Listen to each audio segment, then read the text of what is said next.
Well, who had that on your score bingo card? 25-15. Tennessee beats Oklahoma. Gonna break it down right now as the Vols move to 4-0.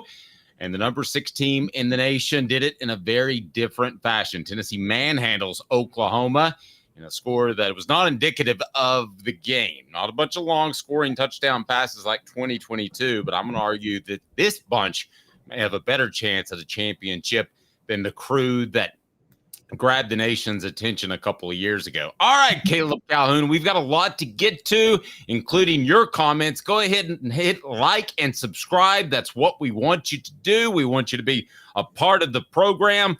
We'll take a look at your comments as always, and we'll have the turning point of the game, which I've got a pretty strong feeling about.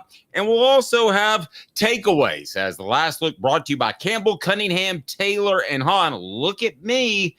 No contacts, no glasses, LASIK, vision correction, Campbell, Cunningham, Taylor, and Hahn, as well as local vision correction as well, ccteyes.com. Caleb Calhoun, that was in some ways a game I expected defensively, but offensively was quite different than what we have seen in the past from Josh Heupel's offense, but I think commendable in what he did. Your thoughts on the game, as we haven't even discussed it off the air.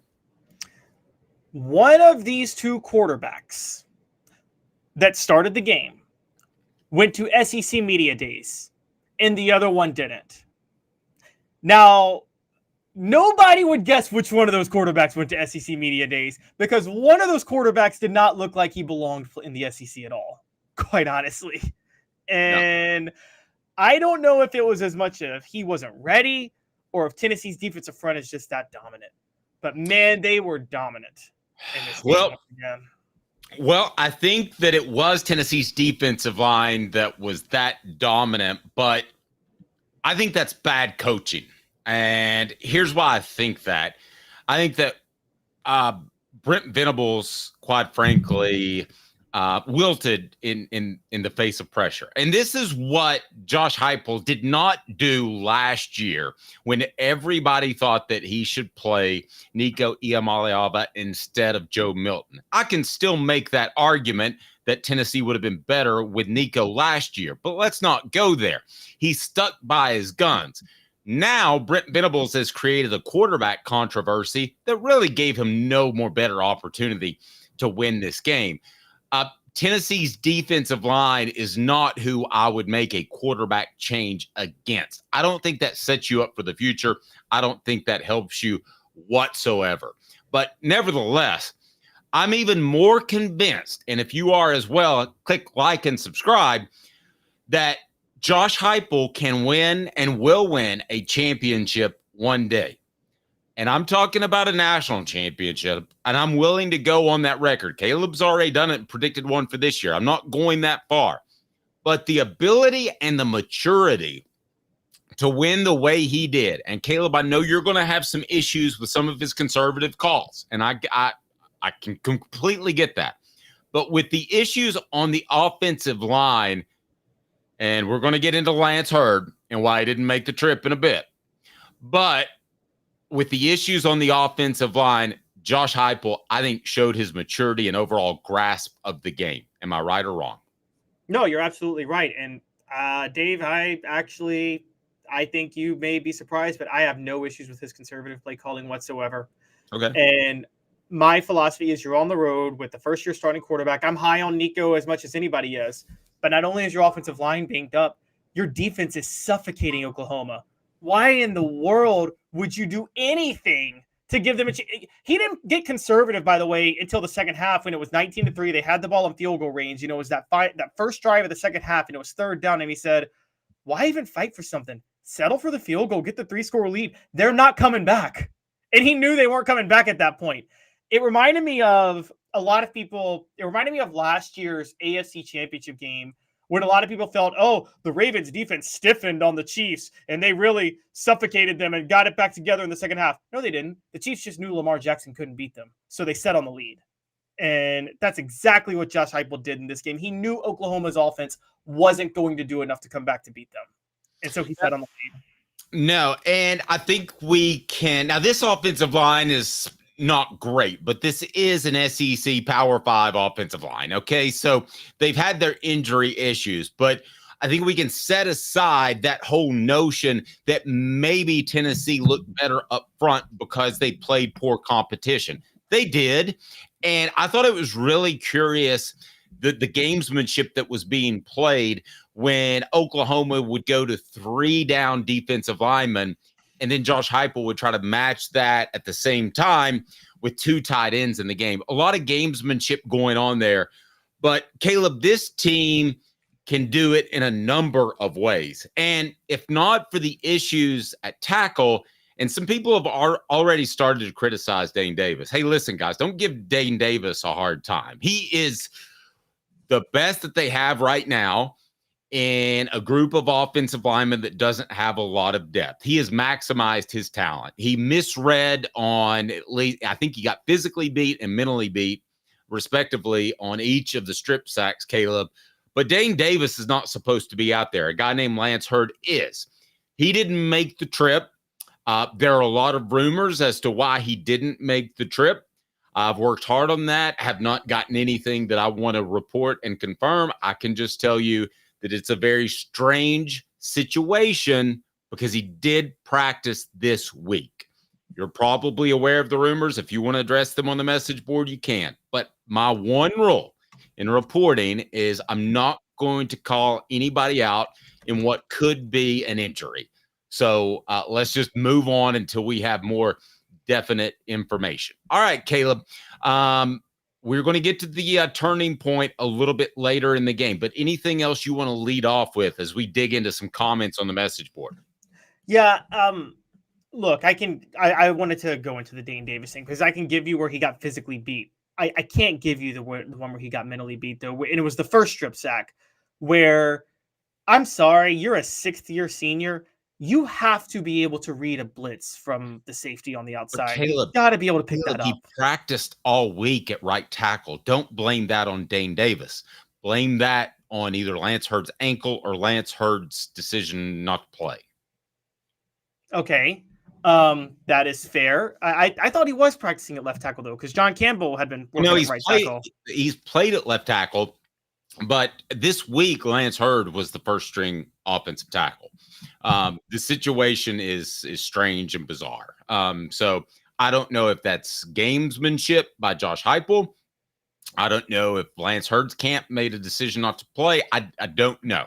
But until we know, that's where we are. So he may just be legitimately hurt. But all reports that I have been told in the middle of the week that he would play. Now, Tennessee's going to have to get better at that position to beat Georgia, right? Okay, we can all agree. Or there. Alabama at this point. Agree. But let's all talk about this game right now because I think there's a lot to build on. Caleb, I think you and I nailed it a long time ago, and it was based off sources, but it was also based off what we saw in the Iowa game in the Citrus Bowl that just somehow got discounted. I thought he was incredibly mature, and this was kind of a repeat of that, Caleb, where you knew you were the better team on both sides in the trenches, so why let the young guy make a mistake? That being said, I think he's so cool, calm, and collected, and a couple of the incomplete passes that he threw were intentionally incomplete because guys recovered. I don't think he'd even make a mistake in this type of game if they wanted to go out there and throw it all over the field. No, I mean, I totally agree. Nico Iamaleava, guys, look, I'll say it. I was wrong. I predicted this would be his Heisman coming out party. Nico Iamaleava is not going to lead anybody's Heisman watch come Monday. That's not going to happen. But at the same time, it was his first road start as a redshirt freshman against a top 15 SEC team that, for all of their faults, and we can talk about how Oklahoma's got a lot of issues, they do have a good defense. That's going to be that defense is going to finish in the top 20 at the end of the year. And so there were a lot of things working in the favor. And also, you're right, with a very conservative offense that Josh Heupel typically doesn't like to do, but knowing what his defense was doing, there was no reason to get aggressive. Nico, the only thing I would say is, and it's a few of those replays, and maybe this just comes with experience, I feel like, I don't know if Josh Heupel was telling him to or if he was choosing to, but on some of those read plays, he's got to keep more of them. Is that fair to say? I think he's too quick to let the running back take the handoff a lot of times with some of those replays. And I don't think they oftentimes call those. I've heard a lot of people say that. Please hit the like and subscribe button. If you're just joining us, Last Look brought to you by Campbell, Cunningham, Taylor, and Hahn, as the Vols absolutely thump Oklahoma 25-15 in a score that was not indicative of the game. I like what Sugar something said. Every week is a playoff game. It probably isn't really, but this one did feel like that in the fact that, sure, Oklahoma could lose and win out, but they're not going to with their schedule. Tennessee, if they lost this game, you'd have to be really curious about Josh Heupel's ability, which you pointed out, to win on the road, Caleb. So it did feel like a playoff game, even though technically it's not. No, yeah, it did. And I mean, look, this put Tennessee in very good position for the playoff. We can go ahead and talk about this. I mean, Tennessee's done playing football in September. It's time to talk about their college football playoff standing because they're 4-0, and they only have 2 games on their schedule that you and I think they could potentially lose the rest of the way. And so, at this point, let's just do this right now. Let's go ahead and put this on the poll if we can. Is Tennessee a lock to make the college football playoff? It's today's tough question, and it's brought to you by our good friends at Campbell, Cunningham, Taylor, and Hahn. Today's tough question. Take a side. Take a stand. The Dave Hooker Show, a presentation of OffTheHookSports.com. Tennessee is a lock to win the national, or to make the college football playoff. Got a little ahead of my skis, or over my skis ahead of myself.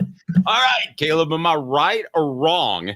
I believe they're a lock to make the college football playoff, not just because they won tonight, okay? Oklahoma could have gone out there and turned the ball over 15 times and Tennessee wins, and I could come away saying, I don't know. But the way Tennessee won with defense, the way Tennessee won with Nico being cool, calm, and collected as we expected on the road, Tennessee, no doubt, is going to make the college football playoff. I'm here to say that right now. I don't know what their odds are. They'll come out tomorrow based off other games tonight. But Caleb, I'm telling you right now, they're going to make the college football playoff. No, I think they will too. I think they're pretty much a lock at this point. I think 10-2 is the worst they're going to do. And quite honestly, I'd be shocked if they don't go 11-1. Given what I've seen from them at this point, I can't see them losing to both Georgia and Alabama. And let's be honest, Steve, Nico's going to get better. They now have a bye week to really work with him, so he's going to get better. He's going to get more dominant. He hasn't had the chance to really go explode on a team yet. So I think Tennessee's definitely a lock for the college football playoff at this point. Guys in the message board, I love you, especially our regulars like Oddspots, David, Colton. I mean, I feel like everybody is doubting this team just because of what's happened in the previous 10 years. Let's stop it.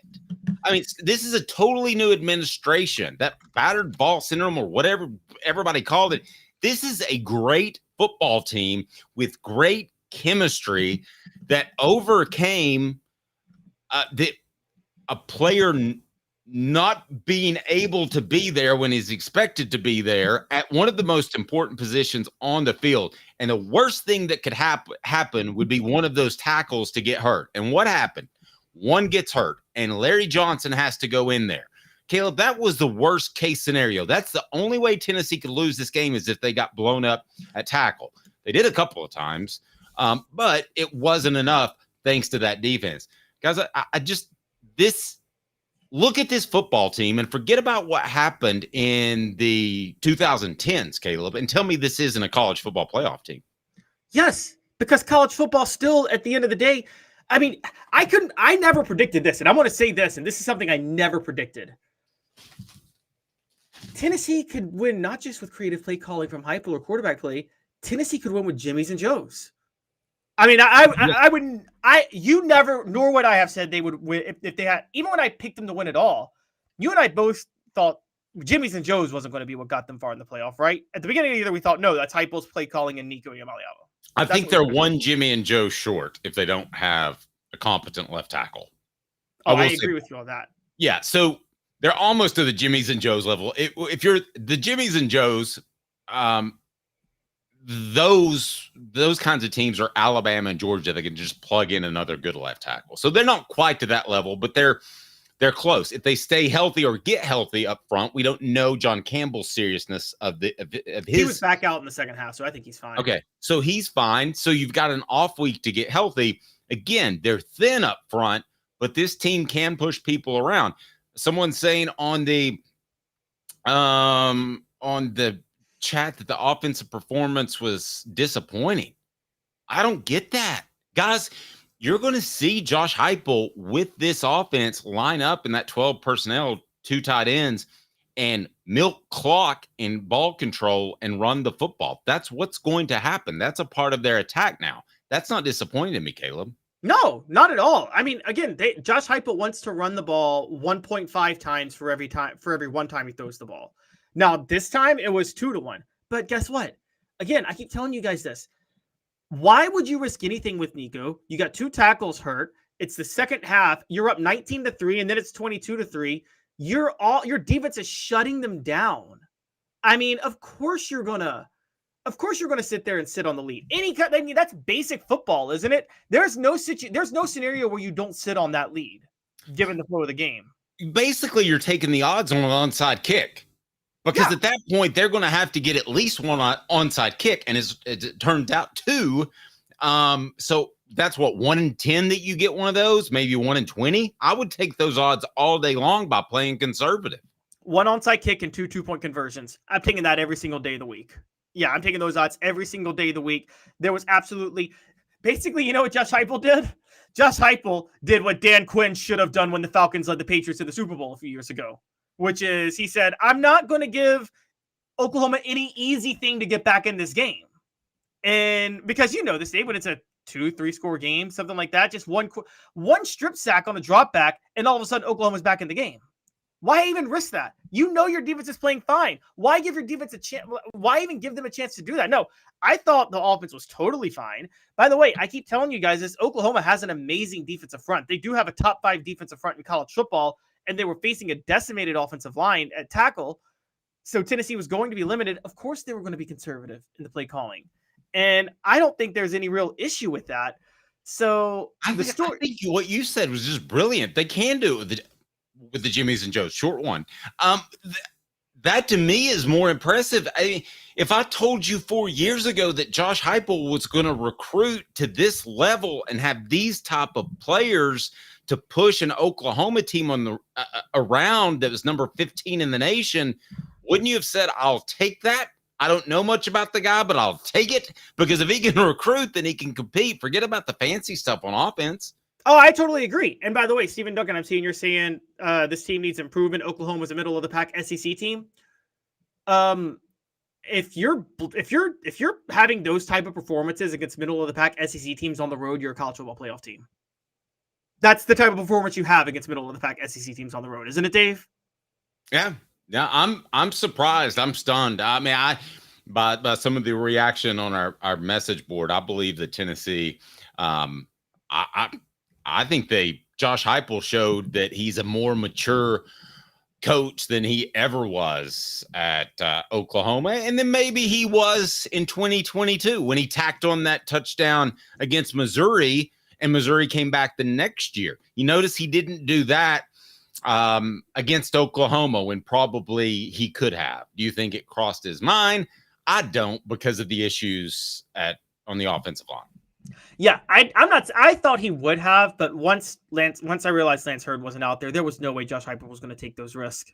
And so agree with you, David. I'm sorry. Agree with you, David. Defense won. Those 2 fumbles could have lost it. They could, but the defense pulled it back out. Go ahead, Caleb. Sorry. Yeah, and also don't worry about those two touchdowns that Michael Hawkins scored in the fourth quarter. I do think he may be the better quarterback, but one, if you guys know, when you throw a change of quarterback, it's hard for defense to adjust like that. Tennessee had to adjust, but more importantly, they were making Oklahoma work the clock in the fourth quarter, so they were letting them move the ball down the field a lot more than they had been. Quite honestly. And it wasn't, and I don't want to start the talk with somebody saying that it was prevent. It wasn't prevent. They were still rushing forward, but Caleb's right. They were dropping and playing zone. And I thought I talked about and I've said this before many times, how I think Tim Banks is a really good defensive coordinator. This gets back to your Jimmy's and Joe's call. They didn't do nearly as much twisting and stunning and all this other stuff. They basically won getting to the quarterback man on man, and that to me was impressive. Oh, I agree. And here's what's making this easier this year too, and this is the most underrated part. Tennessee's defensive front is loaded. They're great at linebacker. By the way, Arian Carter was all over the field. He looks like an all-SEC linebacker right now. And Great. It's a couple of bad angles early that surprised me a little bit, but he really got into the flow of the game. I think he's one of those guys I've been told is just really, a hyperactive guy, and it took anyway, but he played very well. Yeah, I agree. Tennessee also has a lockdown cornerback. Jermon McCoy is an incredible cornerback. Best cornerback they've had since Alontae Taylor, and I'll go ahead and tell you, I think with the eyeball test, we'll see in 5 years because Taylor's playing the NFL. I think he's better. Oh, he is better. Everybody's going to talk about the interception he had. That's not the one I'm going to talk about. Dave, do you remember the drive before that where he had the deflection where he jumped in front of the receiver? That's an NFL play. To make that play without getting pass interference, because remember, you have to do that without wrapping your hand around the receiver. That's the rule, and he did it perfectly. Jermon McCoy, this is one of the Dave, I'm almost reaching the points where he may be the best transfer portal pickup for Josh Heupel, not named Hendon Hooker. Yeah, I don't even. Yeah, that you're. No, I'd have to agree with that. As a matter of fact, I'll go ahead and say that. Who's even? Well, Keenan Pili's pretty good. Keenan Pili's pretty good. Yeah, Keenan Pili, Jermon McCoy, Brew McCoy, Hendon Hooker, but I predicted he'd have 8 tackles, 2 for a loss. Can we look that up? As we remind you, last look brought to you by Campbell, Cunningham, Taylor, and On. Keenan Pili. To visit cctis.com. The information you need is easy to access, and setting an appointment is as simple as clicking the tab. Doctors Campbell, Cunningham, Taylor, and Hahn, and Eye Care Optical at cctis.com. Simply the best. I know he had 2 tackles for a loss. Did he have 8 overall? I am generating I'm trying to pull the stats up now to see. Keenan Pili had, are you sure he had 2 tackles for a loss? It says, according to UC Sports, he had 1 tackle for a loss, 5 total tackles, 4 solo, but 2 hurries. Yeah, there's one right at the line of scrimmage. I wasn't sure that if I was going to get credit for that one, but I was hoping. I'm going to review the film on one of those. Hit like and subscribe now. Does this change your expectations of the Vols? I know it doesn't, Caleb's. And it really doesn't mind. I thought they would go out there and win. As far as the turning point, I will tell you my turning point right now. But you write the story about it. You write the column about it. So you start. It's your turning point, but I know mine in my head. Hit like and subscribe, and we'll reset the poll question here in just a moment. What was the turning point, Caleb? My turning point was the safety. And when the safety happened, my mom was sitting next to me just watching it for a minute, and I told her, I was like, this game's over. There's no way that the way I saw Tennessee's defense playing and Jackson Arnold's issues, I said there is not a chance in hell Oklahoma's coming back from a 2-score lead, from a 2-score deficit in this game. And the minute the safety made it 12-3, I'm like, it's over. They're not coming back. I'll tell you, my turning point was when they pulled Jackson Arnold. Oh, I thought it was already over by then, but I knew it was over. I thought the kid could be having a rough half. Caleb, and I've watched all his games this year, but against lesser opponents, I thought he could be having a rough half, but I just don't make the change at that point. I think you're giving up on that game, and it's panic time right now in Norman. You realize, guys, that Tennessee just destroyed Oklahoma's season because the schedule they have coming up is absolutely unbelievably difficult, Caleb. Go ahead. They could rebound because next week, and we're going to talk about this probably on Monday because I don't know if you know this, but they are facing an Auburn team that has quit on its coach. And but they're at Auburn. They're going to win that one. Okay, but number 1 Texas. South Carolina, number 5, Ole Miss, number 7, Missouri, number 4, Alabama. They're going to lose 3 more games. To me, if this team finishes 8-4 after winning 10 games last year, that's a big disappointment, Norman, and that's best case scenario. No, yes, I agree. I think they'll get a bit of a break for finishing 8-4. They look really bad for running off Dylan Gabriel right now, don't they? I mean, Brent, the thing that will get Brent Venables fired is that he ran off Dylan Gabriel for Jackson Arnold. And we all said, I mean, John Adams was on the show and we all predicted, we're like, oh, Jackson Arnold must be really, really good because like Dylan Gabriel was good. So we all, myself included, were really high on Jackson Arnold entering the year because we believe that Brent Venables wouldn't have run off Dylan Gabriel otherwise. Now it kind of looks ridiculous. Yeah. I want to reset the poll question. Let's do this, Caleb. Is this Tennessee football team better than the 2022 team? Because I'm going to go ahead and tell you, it's significantly better. I'm not going to say much better, but it's significantly better and has less weaknesses. Put that on the poll question. Last look brought to you by Campbell, Cunningham, Taylor, and On.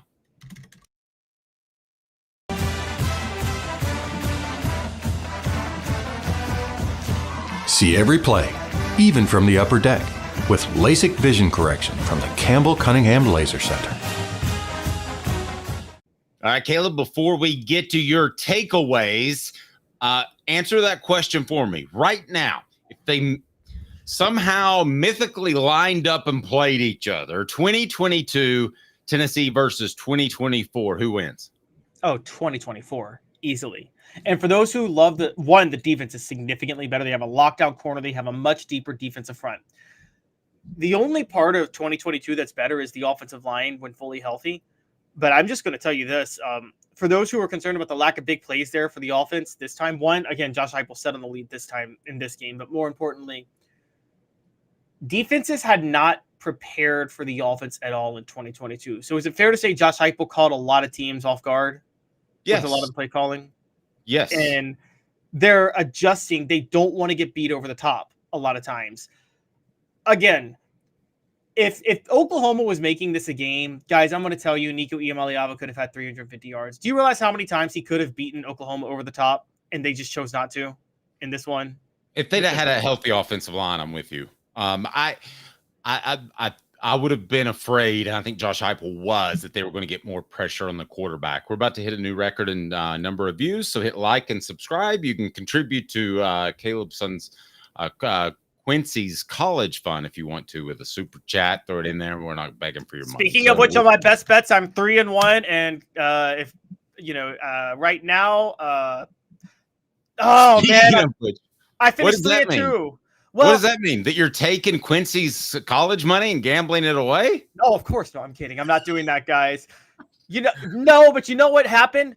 I said take Baylor money line at Colorado, and Colorado scored on a Hail Mary to send it to overtime, and then they won in overtime. So I finished 3-2 because of that stupid Hail Mary from Colorado. Darn it. All right. Go ahead and hit that like and subscribe button. Nathaniel says most conservative UT game under hype. Agreed, but I just don't think that's a problem. No, not at all. Texas A&M last year was right there too. I want to address something on the message board before I get to my takeaways. And I love our followers. I love our listeners. Some of y'all really need to watch some more tape if you're saying James Pierce has been quiet. He is disrupting every single play when he's out there, and he is making. He almost had a sack. He actually gets credit for an assist on a sack. Oh, did he? Okay. Yeah, and someone actually put on the message board, and they're right on this. He's making every other defensive end on that team rich right now. Okay, because he is opening up so many doors. They are selling out to make sure that he doesn't affect the play. And if you guys think that James Pierce is struggling, he's not. Go back and watch the tape. He is literally impacting every play. He's just not getting the sacks and the stats, but he's having a huge impact on it. And this is the thing that people need to understand about defensive ends and edge rushers. When you have this much offseason hype, you generally always have a bit of a fall off. And so, again, y'all don't worry about James Pierce. He is fine. He is absolutely blowing up the defensive line, the offensive lines in this game. Yeah.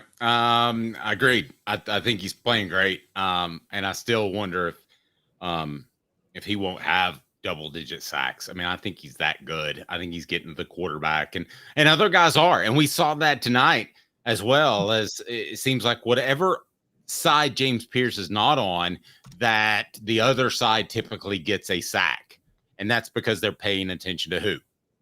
James Pierce. Exactly right. Good call. Charles says, absolutely, Caleb. I think you're absolutely spot on. All right. So I'm curious, because you are the go for it guy. Was there any field goal or punt early that you would have been more aggressive on? Or are you completely cool with Tennessee being conservative as they were? I may have gone for it on the very first punt they had in the game, but the only reason I give Heupel credit for that, though, because it was 4th and 2 in the other team's territory, and I usually believe you almost always go for it on that because of win probabilities. But that win probability doesn't take into account if you know your defense is going to shut them down. I think Heupel knew walking into that game that his defense was going to shut him down. I mean, that looked like how Oklahoma's defense looked against Florida State when Heupel won the national title in 2000. Yep. I'll say this too. Here's what I love about this defense. And I hate bringing this up, but it reminds me of the 98 defense in terms of their tenacity. And think of this win a little bit like the Florida win in 98. Now, Florida was a better football team than Oklahoma, but that was an ugly win in which Al Wilson forced turnovers as Florida was about to score, and Tennessee did everything defensively they could do to stop Florida and made enough plays on offense. This was even more dominant than that. However, the opponent wasn't as good, but think of it kind of like that. I mean, it wasn't the most beautiful win in the world if you like long throws and touchdowns and that sort of thing, but when it comes to straight up football, I thought it was fantastic. Great coach game by Coach Heupel, says Chad. I agree. I think this is one of his better coach games. And I wonder what this is like for him. And we look forward to talking to Cooper May. It's brought to you by City Heating and Air Conditioning on the Vol Report. That'll be going up live, or not live. That'll be going up on Sunday. So make sure you have the notifications turned on, ring that bell, and we'll talk to Cooper, and he'll give us a little bit insight. All right, Caleb, let's get to takeaways right now. Do we want to do that as part of 4 downs, even though you have 5? Well, why not? Because we get to work in Coop, which I love to do. 4 downs. 4 questions. 4 answers. The Dave Hooker Show. 4 downs. A presentation of OffTheHookSports.com. All right, last look brought to you by Campbell, Cunningham, Taylor, and Hahn. And let's get going. Cooper will get us started, as he will say. Cooper Mays here. Hit like and subscribe. Thanks, Coop. What down and what takeaway, Caleb? Coop here. First down. There you go. All right, so we can do first down. We can do my first 2 takeaways because they kind of are combined. But one, historically great defense continued. And Tim Banks' defense was able to extend its streak without giving up a defensive touchdown to 19 quarters before finally giving up 2 in the 4th. They now officially reached 1930s General Nealon Pete territory. With that is the most since the 36, 37? 38, 39. 38, 39, sorry. And there were 2 times in the 60s and 50s in which they had 16, they had 16 once and they had 18 another time. So they surpassed that. So in the modern era of college football, depending on when you start that, but definitely when you compare it to the 30s, that's an impressive record. I don't care if you're playing Kent State 3 straight weeks. That's an incredible record. And for people that wonder, they're nasty. And here's my other question, because people were like, "Well, this team's not that good." This team, Tennessee, has done this against 5 teams. 3 of them are ranked. How many times do they have to do this to a ranked team? And and some people come and say, "Well, that team didn't really deserve to be ranked. That team didn't really deserve to be ranked. That team." Well, how many times are you going to say that? They've done it 3 times against ranked teams. This team's impressive, guys, and this defense is impressive. It's incredible. And the other part that I wanted to point out on this is this It's funny you brought up the Florida game. I haven't seen this many big plays from a defense since that Florida game in '98. I mean, they had forced 3 turnovers in the first half, had a safety, had a key 4th down stop. I mean, that was pretty darn impressive. And did you see at the end when they were Oklahoma was about to score their first touchdown, and it was obvious with the first touchdown in 19 quarters against Tennessee. It was obvious that Tennessee's defensive players were jazzed up, and I think Chris Fowler said mowed their backs or whatever the phrase he used. But it was obvious they took pride in that. They didn't want to give up a touchdown. And that to me says something, because arguably the game was in hand at that point and you're just milking clock. But and they almost, because of Arian Carter's tackle for a loss, they almost kept him out of the end zone despite being on the 6-inch line, which there is no line on the 6-inch mark. But the officials always say that for some reason, Caleb. I mean, you could debate if they even got into the end zone on that second time, because that run right after when Jackson Arnold came in was debatable. But yeah, they did take a lot of pride, and they are taking a lot of pride. And I think this comes from, I mean, look, what are the one concerning things if you're Tennessee, Dave, is that I'd be shocked if Tim Banks is here next year. Someone's going to hire him as a head coach, I feel like. Yeah, I think you're right. I mean, and everybody, myself included, who did this, and I've given Dave credit. I'm going to keep giving you credit each week when I see this, because Dave stood in the face of everybody after the South Carolina game of 2022 and said, guys, you don't want to fire Tim Banks. You're going to regret Tim Banks being gone. You don't know what you have. Dave, you nailed that. Okay, because I was even one who was like, he's got to go. How do you give up a touchdown every single drive in a game? Okay. It was a hard soapbox to stand on. I'm not going to lie. I mean, that would have been like trying to sell hiring Kevin Steele in 2011 as defensive coordinator after he gave up 70 points in the Orange Bowl. Okay, yeah. So, well, they've been fortunate on some guys, and I think that while the recruiting rankings wouldn't show it as much, Caleb, there's a number of these guys, and Crawdad threw you some gambling money. No, that goes to Quincy Calhoun's college fund. Thank you. I have to do it the way Crawdad wants. I have to, and his wishes are that I gamble that money. It away. Don't gamble it away. So where were we? I got lost. Tim Banks. Sorry. Yeah, I think he's going to have a head coaching opportunity at some point. I think the question is just, what kind of job do you want? You can get South Florida is a pretty good job for Alex Golesh, but what kind of jobs out there? So I think you got to be careful in this day and age of college football that you don't slip into that realm, because South Florida could be a team that slips into that realm of the, where are you? The group of fives that are getting players plucked from them every year by schools with bigger athletic budgets. So I would be really careful, because I think the college football landscape is going to change. So if I'm Tim Banks, I'm going to realize I got things pretty good too. It would have to be a South Florida or better. Is that a good way of putting it? I wouldn't take anything lower than that. Yeah, no, I totally agree. I'd take a Cincinnati. If you're Tim Banks, you take a Cincinnati. That's probably doable, offerable as well.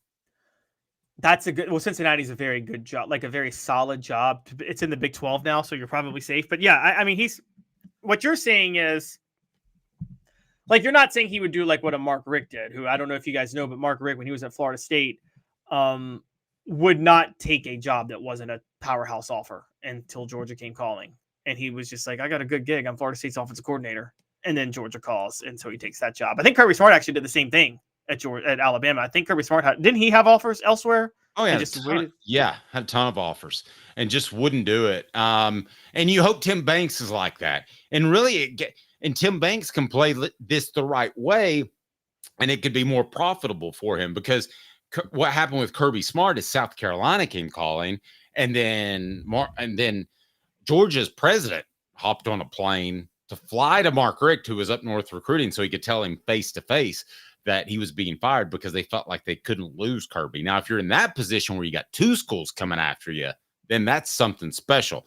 I think we're on second down. Cooper Mays here. Second down. Next takeaway, Caleb.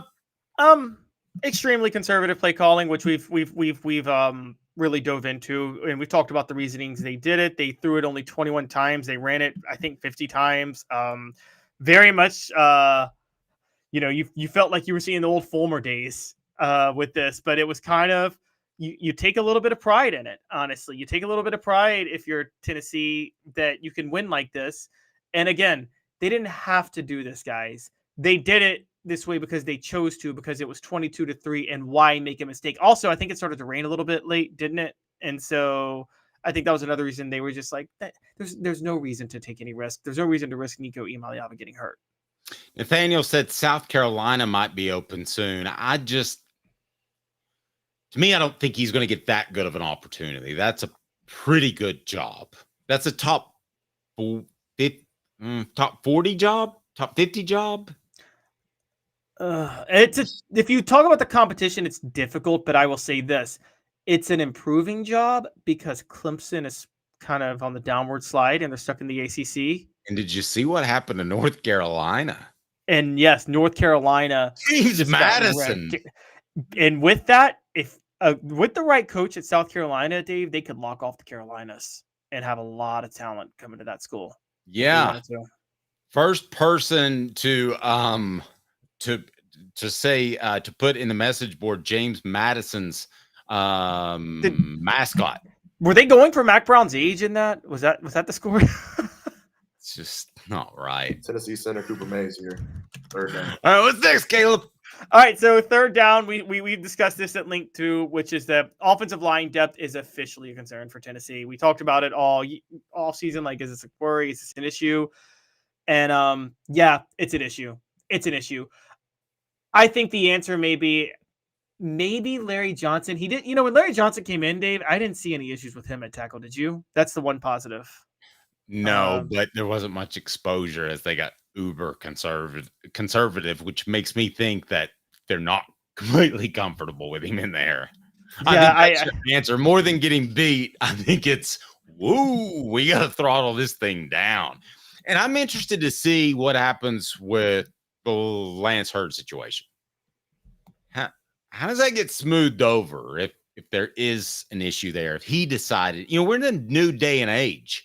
In the NFL, a guy can decide he can't go, and that's understandable. If that's the case in Lance Hurd, I don't know that, but if he decided it and the doctor said he was fine, then how do you smooth that over? I had someone close to the program say to me, could this create a James Banks issue that happened at South Carolina?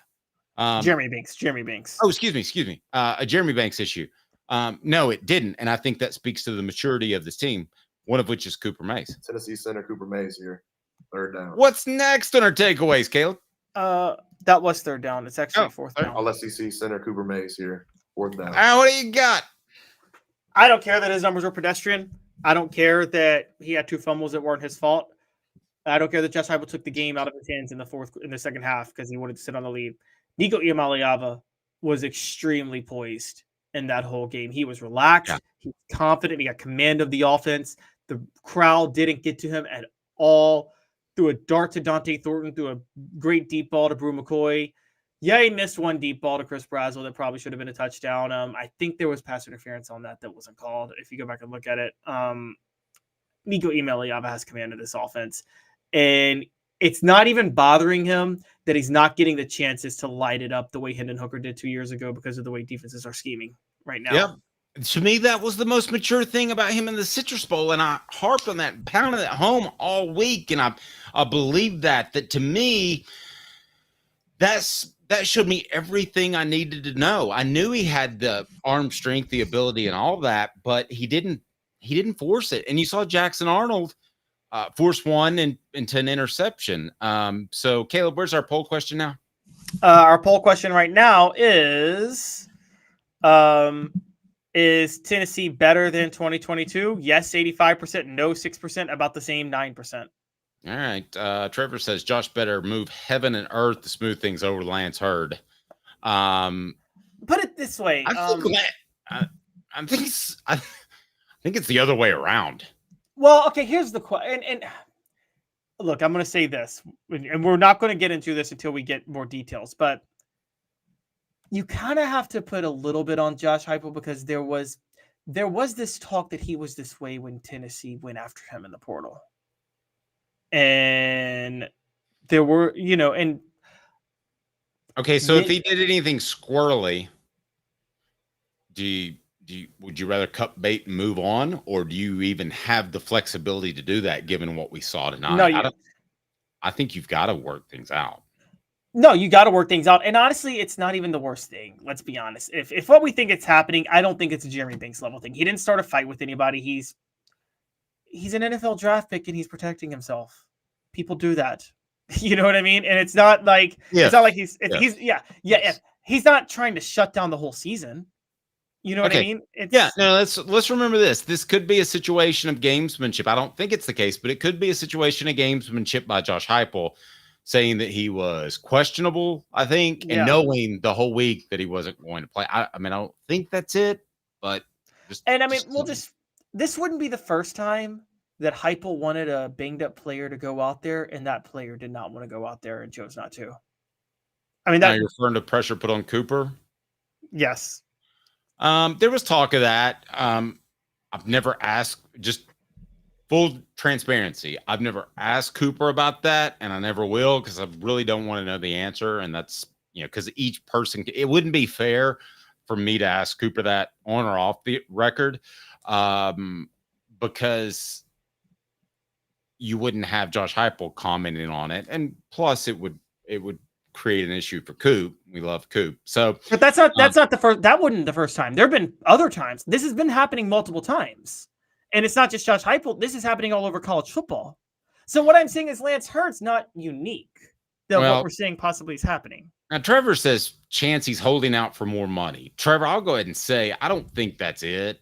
But if you're mid-season holding out for more money, you can hit the bricks. Okay, we have those discussions in June and July. Okay, but wait, I disagree, Dave. Okay, no, but Caleb, you and I wouldn't in the middle of football season renegotiate your contract. Yes, but our contract is not on. There's not a hard end to our contract. If you're a college football player, there's a hard end to your career. If you're Will Brooks, let's just name him. You don't think he has the right to go negotiate for more NIL money right now since he's performing at a level no one expected at the beginning of the year? Well, that's not. I don't think he's negotiating for more money. I think if he held himself out, I think the concern is his injury. I don't think it's more money negotiating midway. But no, I'll disagree with you. If Will Brooks or anybody else is negotiating mid-season, then you can hit the bricks. To the point that you're holding yourself out. If you want to make a phone call and say, hey, I'm Will Brooks, and I would like to get that deal with, Campbell, Cunningham, Taylor, and Hahn, because I've heard they do great LASIK vision correction. Look at me, no contacts, no glasses. Then you try to placate him, and you find that money. But if he says, I'm going to hold out against Alabama if you don't, hit the bricks. Okay. Put it this way with Lance. Is that Hurd, fair? Though. That's fair. But I'll just say this much, guys. Lance Hurd was hurt last week. Yes. I mean, this isn't some like, hey, I don't want to play this week. I'm like, no. Lance Hurd was hurt. Maybe he wasn't as hurt as they wanted, as they say he is, but he was hurt. So let's be. It's a new age of college football. It's an NIL age. Lance Hurd knows that he's a highly touted draft pick. So it is what it is. I know where you stand on this. I know where I stand on this, but I'm surprised by where our message board stands on this. And please hit that like button. You can also share. We would appreciate it if you would subscribe. You can be a part of the program each weekday at 10 a.m. as Caleb and I broadcast live here and wherever you podcast. Turn the notifications on. We'll talk to Coop on Sunday. Is Tennessee's offense in any sort of trouble? Yes, maybe no. And I think you're going to get a surprising number of yeses. very casual fans that just glance at the TV every once in a while. Can we make that a poll question? Doing it now. Okay, I want to give it a couple of minutes to simmer. Caleb, I'm going to say absolutely not. As a matter of fact, I like this offense and its ability to run the football a lot more than I liked Josh Heupel surprising people. And Caleb, you pointed that out, did a great job on that. I didn't even think about that. Yeah, he took people by surprise in 2022 with that offense, and he's not taking anybody by surprise now. He is just winning. You're right, Trevor. The offensive line is the concern. All right, so the poll question is Tennessee's offense in any sort of trouble? Yes, maybe, absolutely not. And our fans were educated, 58%, 55% now saying absolutely not. And that group is right. All right, let's let it settle. Campbell, Cunningham, Taylor, and Hahn. To visit cctis.com. The information you need is easy to access, and setting an appointment is as simple as clicking the tab. Doctors Campbell, Cunningham, Taylor, and Hahn, and Eye Care Optical at cctis.com. Simply the best. All right. Those that are concerned about Tennessee's offense, we'll hear from you on the message board, and we'll hear from you in that poll question, and we'll give that an update. Caleb, I know we got to your takeaways and your turning point. We'll have your report card on Monday, but any other thoughts about this game? I mean, Tennessee won in a way that we weren't sure they could win. They're 4-0. They have a bye. And I still think this offense is going to explode at some point in Nico being the Heisman race. It's just a little bit later than I thought. Say that again now. I still think this offense is going to explode where Nico is put in the Heisman race. It's just happening a little bit later than I thought. Because he hasn't had to be put in there yet. Okay, but you're going to think I'm goofy, right? Yes. Because I'm writing my Heisman column based off, and I'm going to write it every week, based off projecting and what they've done. So you said earlier you wouldn't have him number one. I had him in the top 5. It's based off projection, I know. But where I think and I didn't explain it right last week, but where I think my Heisman vote will end up, that's what I wanted to convey. And I think Nico's going to be in the top 3, but I'm doing something different than you're talking about. That's what I'm saying. Nico, but if the season ended right now, he wouldn't be in anybody's Heisman finalist list. If it ended right now, but I'm with you. I thought he would have been by this point at the beginning of the year. It's taken a little bit longer than I thought. Okay, so I'm off a week. Guys, I'll put it to you this way. I think Nico's going to light up Arkansas in 2 weeks. I think he's going to light up Arkansas. I agree with that. He's Caleb Calhoun. I'm Dave Hooker. Make sure you have those notifications on, like, and subscribe. We greatly appreciate you, and feel free to contribute to Quincy Calhoun's college fund if you would like, via super chat, and Caleb promises not to gamble it away. For Caleb Calhoun, I'm Dave Hooker. Last Look brought to you by Campbell, Cunningham, Taylor, and Hahn. Campbell, Cunningham, Taylor, and Hahn. Tennessee wins 25-15 in a weird score. This has been a presentation of Off the Hook Sports.